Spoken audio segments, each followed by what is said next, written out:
राधे कृष्णा जय बोलो राधा रानी की जय। जय बोलो श्री कृष्ण कन्हैया लाल की जय। जय बोलो वृंदावन धाम की जय। जय बोलो यमुना मैया की जय। जय बोलो गोवर्धन गिरिराज की जय। जय बोलो आज की आनंद की जय। जय बोलो आज की आशीर्वाद की जय।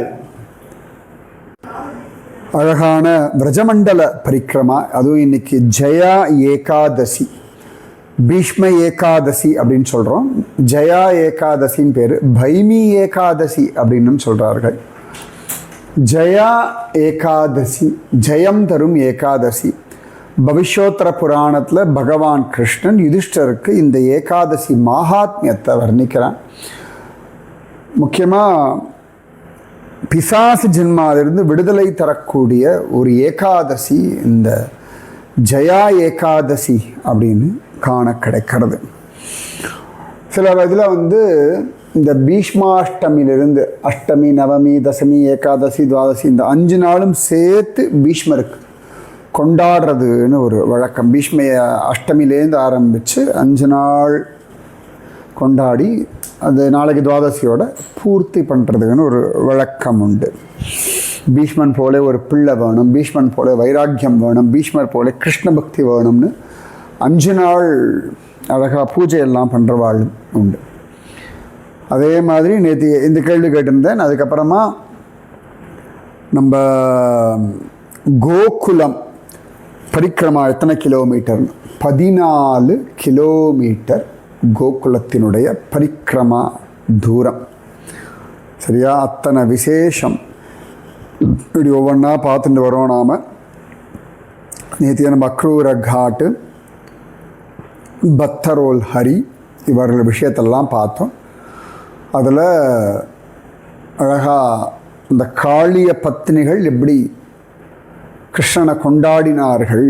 காளியனுடைய பில்வவனத்தை சொல்லும்போது ஒரு ஸ்லோகம் சொன்னேன். அது காளிய பத்னிகள் கிருஷ்ணன்கிட்ட சொன்ன ஸ்லோகம். இவன் என்ன பாக்கியம் பண்ணால் லக்ஷ்மி தேவிக்கு கூட கிடைக்கிறதுக்கு துர்லபமான உன்னுடைய திருவடி அவன் தலையில் கிடைத்ததே அப்படின்னு சொன்னான்னு காண கிடைக்கிறது. பிருந்தாவனம் இப்படிதான் ஆரம்பித்தோம். பிருந்தாவனத்தை கண்டோமே, இப்படிதான் இந்த விஷயம் ஆரம்பித்தது. ஸோ திரும்பி அந்த பிருந்தாவனத்துக்குள்ளேயே நாம் வரோம். அழகான பிருந்தாவனம்.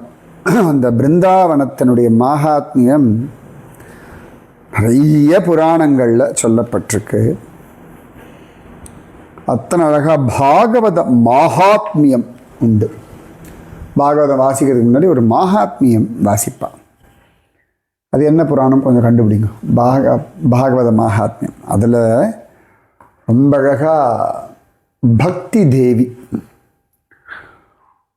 அவள் இளமையாயிடுறா. அவளுடைய பிள்ளைகள் ஞானமும் வைராக்கியமும் கிழவர்களாக இருக்கா. உலகத்தில் அம்மாவுக்கு வயசாடும், பிள்ளைகள் இளசா இருப்பாள். இங்கே ரிவர்ஸில் ஆகிடுறது. அப்போ நாரதர் இடத்துல அவள் கேட்கும் பொழுது நாரதர் அதுக்கு என்ன காரணம்னு தேடி பார்க்கும்போது சொல்கிறார், பிருந்தாவன மகாத்மியம் நீ இளமையானாங்க.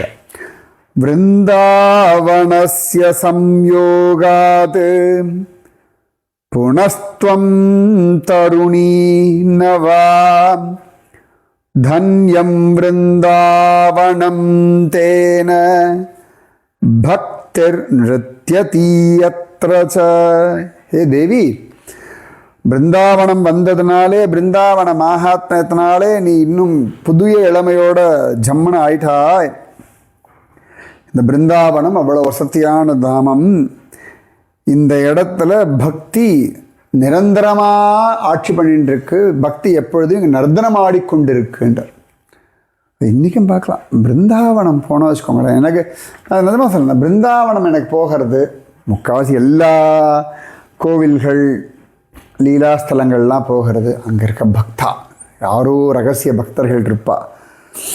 அவளுடைய பக்தி, அவளுடைய ஸ்ரத்தை, அவர்கள் அனுபவித்த அந்த மூர்த்தி. இப்போ திருமலை திருப்பதி போகிறேன் அப்படின்னா மலையப்பன், சரி அந்த மலையப்பனுக்கு என்னடா ஏற்றம்னா ஆழ்வார்கள் கொண்டாடின மலையப்பன், ராமானுஜர் கொண்டாடின மலையப்பன், நம்ம அனந்த ஆழ்வான் கிட்ட அடி வாங்கின மலையப்பன், இப்படிலாம் தான். பாண்டரங்கன் பக்தர்களுக்காகத்தான் பாண்டரங்கனை பார்க்கவே போகிறேன். பத்மநாபன், திவாகர முனி, பில்வமங்கலத்து சுவாமியார், பில்வமங்கலர், மகாராஜா சுவாதி திருநாள், நம்மாழ்வார் பாசுரங்கள், ஆளவந்தார், ராமானுஜர், எத்தனை பேர் நான் சொல்லட்டேன். ஒவ்வொருத்தரும் ஒவ்வொரு விதம்.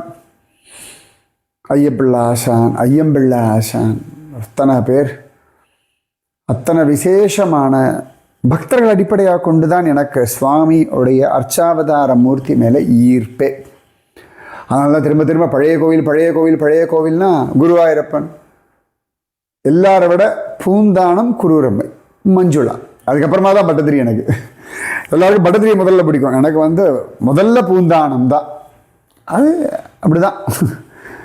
உடுப்பி கிருஷ்ணன், மத்வாச்சாரியார், கனகதாசர், கனகதாசர்லேருந்து ஆரம்பிச்சு தான் உடுப்பி கிருஷ்ணன் கிட்ட ஒரு ஈர்ப்பு எனக்கு ஜாஸ்தி. பத்ரிநாதன், யாரை சொல்றது, வேதவியாசர் தான் காரணம். இன்னைக்கு பத்ரி போனால் மானா, நாரதரை கொண்டு பத்ரிநாதன், அப்படிதான். பத்ரிநாதனுக்காகன்றதை விட திவ்ய தேசம்லாம் கிடையாது. நாரதர் 6 மாதம் இடத்துல உட்காந்து பூஜை பண்ணுறாருன்னு நிஜமாவே பெரிய ஆள் தான், அவ்வளோதான். இப்படி பக்தர்கள் அடிப்படையாக கொண்டு, அதனால விருந்தாவனஸ்ய சம்யோகாத் புனஸ்துவம் தருணீனவா தன்யம் விருந்தாவனம் தேன பக்தர் நிருத்யதி யத்ர ச. இன்னைக்கும் பிருந்தாவனம் நிறைய பக்தர்கள், இந்த விரஜமண்டலம் முழுக்க நான் பார்த்துட்டு இருக்கேன். இப்படி எல்லாரையும் அழிச்சுட்டு போவேன், கதைகள்லாம் சொல்லுவேன், இப்படி பார்த்துட்டு இருப்பேன். அந்த ஊருக்காரால் பார்ப்பேன், அங்கே யாரா வரவாளை பார்ப்பேன், இப்படி எல்லாம் சிலதெல்லாம் நடிக்கிறவாளும் இருப்பா. அதெல்லாம் பார்த்துக்கணும். அது தானே உள்ளேருந்து பகவான் சொல்லி கொடுத்துருவோம், நடிக்கிறா ஏதாவது உண்மையானவர்கள், ஜாலியாக இருக்கும். அது அந்த அனுபவங்கள் நிறையெல்லாம் வெளில சொல்லவே முடியாது, சொல்லவும் மாட்டேன் வச்சுக்கோங்க. பா எங்கேயாவது அத்தி பூத்தா போல சில சந்தர்ப்பங்களில் மறந்து வாயை திறந்து எப்பயோ சொல்லிவிடுவேன், அவ்வளோதான் வழியே. கூடுமான வரைக்கும் சில பேர் மட்டும் என்ன கவனிச்சுட்டு இருப்பா. நான் யாரை பார்க்குறேன், யாரை பார்த்து கை கூப்பிட்றேன், நாயா பூனையா மயிலா மரமா, அப்படி பார்த்துட்டே இருப்பா. சில பேர் என்ன கவனிச்சுட்டு இருப்பா.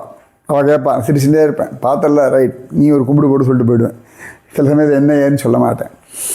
அந்த மாதிரி அந்த பிருந்தாவனம் அப்படிங்கிற ஸ்ரீமத் பாகவத மகாத்மியத்தில் காண கிடைக்கிறது, அவ்வளவு அழகா.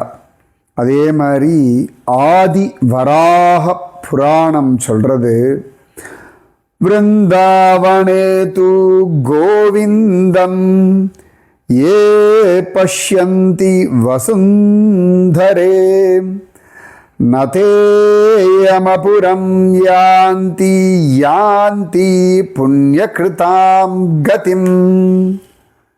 வசுந்தரே, வசுந்தரா அப்படின்னா பூமி, அதான் வசுந்தரா அப்படின்னு அவளை சொல்வாள். வசுந்தரா அப்படின்னு யஜ்ஞவராகமூர்த்தி சொல்றார்.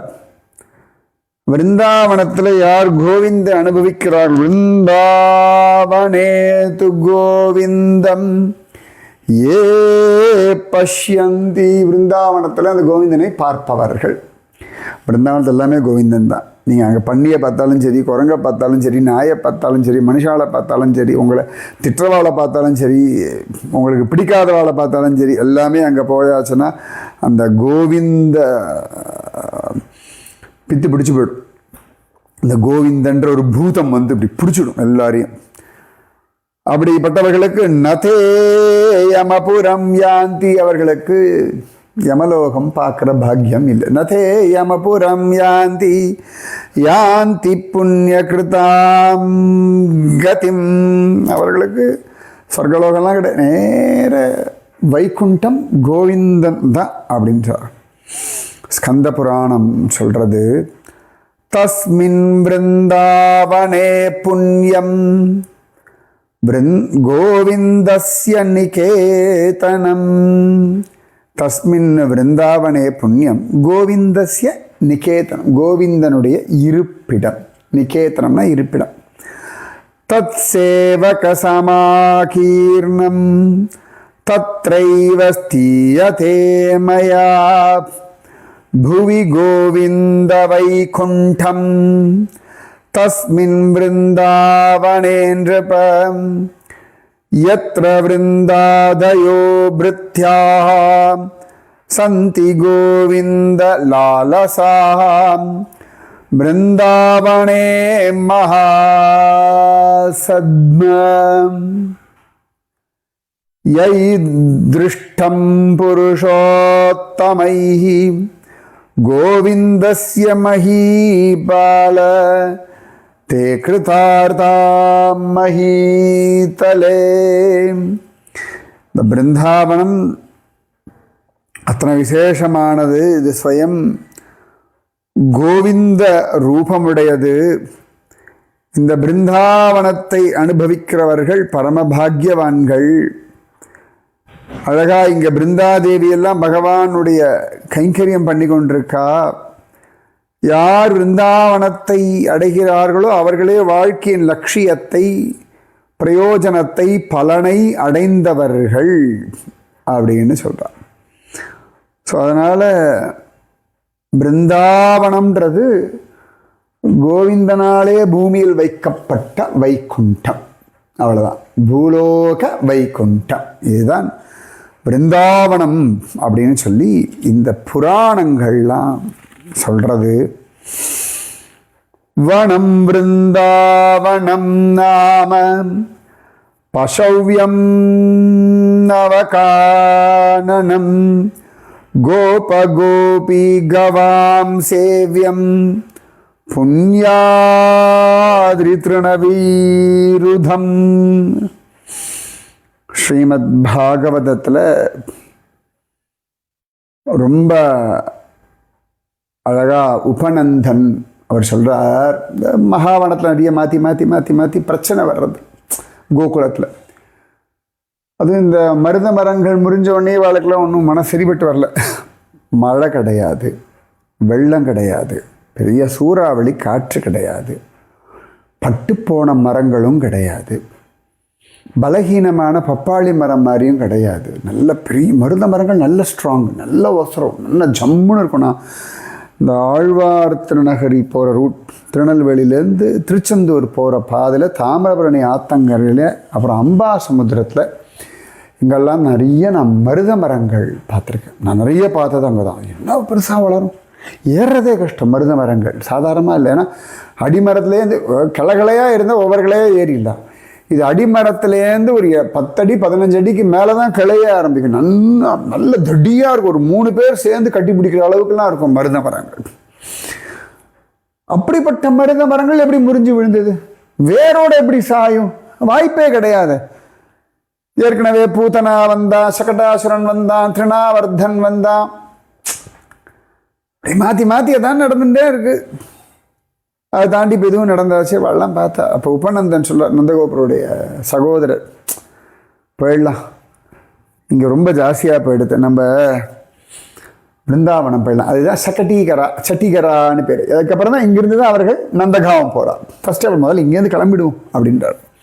ஏன்னா கோடி மாடு, அப்புறம் வீடு வாசல், அப்புறம் மாடுகள் ஒரே நாள் ரொம்ப தூரம் ஓட்டின்னு போக முடியாது. கொஞ்சம் தூரம் ஓட்டிகிட்டு போகலாம். அப்பப்போ அதுங்களுக்கு தண்ணி காட்டணும், அப்பப்போ அதுங்களுக்கு நல்ல புல்மேற இடம் இருக்கணும், வயசானவ இருப்பா, லேடிஸ் இருப்பா, எல்லோரும் சமைக்கணும், அந்தந்த இடத்துல உட்காந்து சமைக்கணும். எவ்வளோ தூரம் ட்ராவல் பண்ண முடியும்?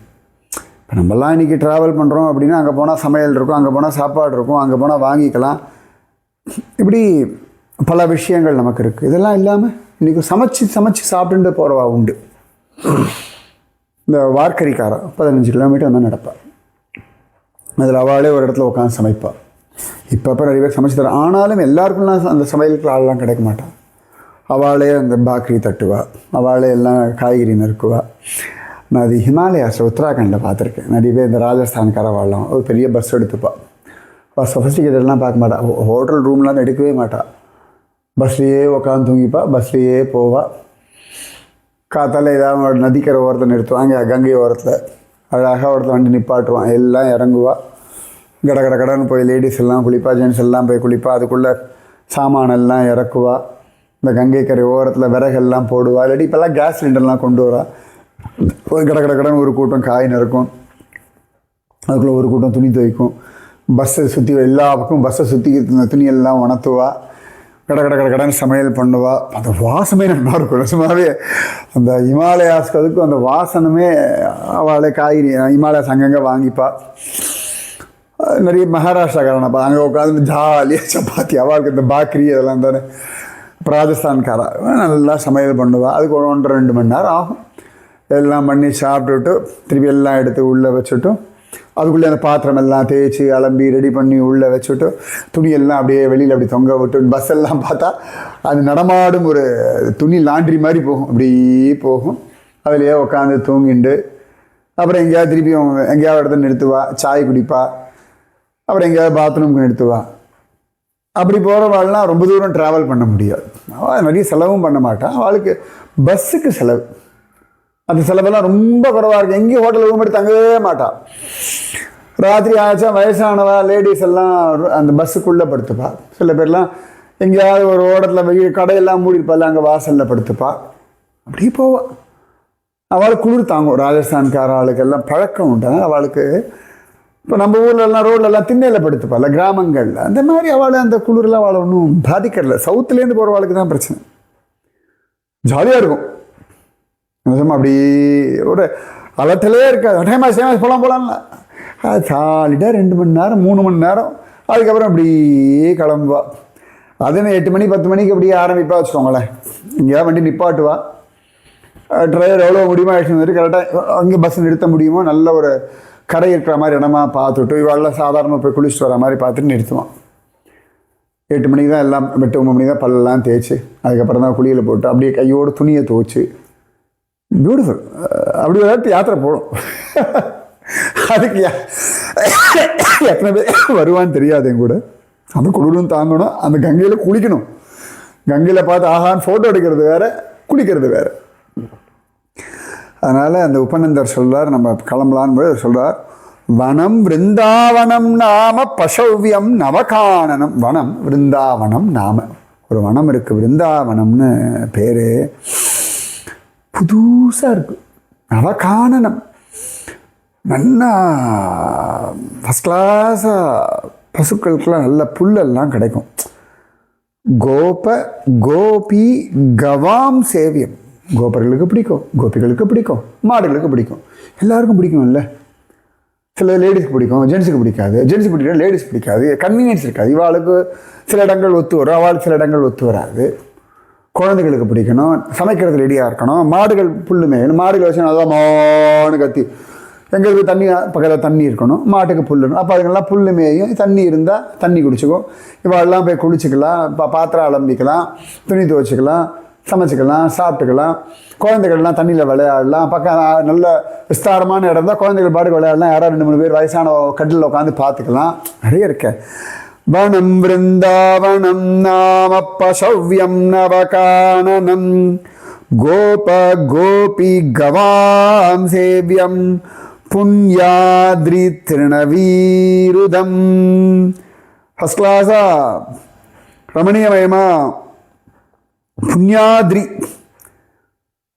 அழகாக இருக்குது அங்கே, அதனால் நம்ம அங்கே போயிடலாம் அப்படின்னு சொல்லி ஜம்முன்னு போகலாம்னு உபநந்தன் சொல்கிறார்.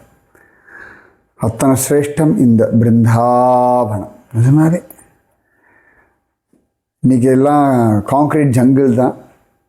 ஆனால் அங்கே என்னமோ சுற்றின்னு இருந்தால் நான் பெருசான கோவில் தான் சொல்லணும். எனக்கு பிருந்தாவனம்லாம் போனால் கோவில் தான். அங்கெல்லாம் அப்படியே போனேன், கால் போன போக்கில் போனோம். இதை பார்த்தாச்சா அடுத்து அது ஏறலாம் அது ஏறலாம், எனக்கு பிடிக்கவே பிடிக்காது. இது பார்த்துக்கலாம் வாங்க வண்டி எடுக்கணும், அடுத்து போகலான்னு. ஏன்னா எல்லோரும் நிறைய பேருக்கு இதை பார்த்தோன்னு அதை பார்த்தோம் இல்லாட்டி லிஸ்ட் எடுத்துகிட்டு வருவா.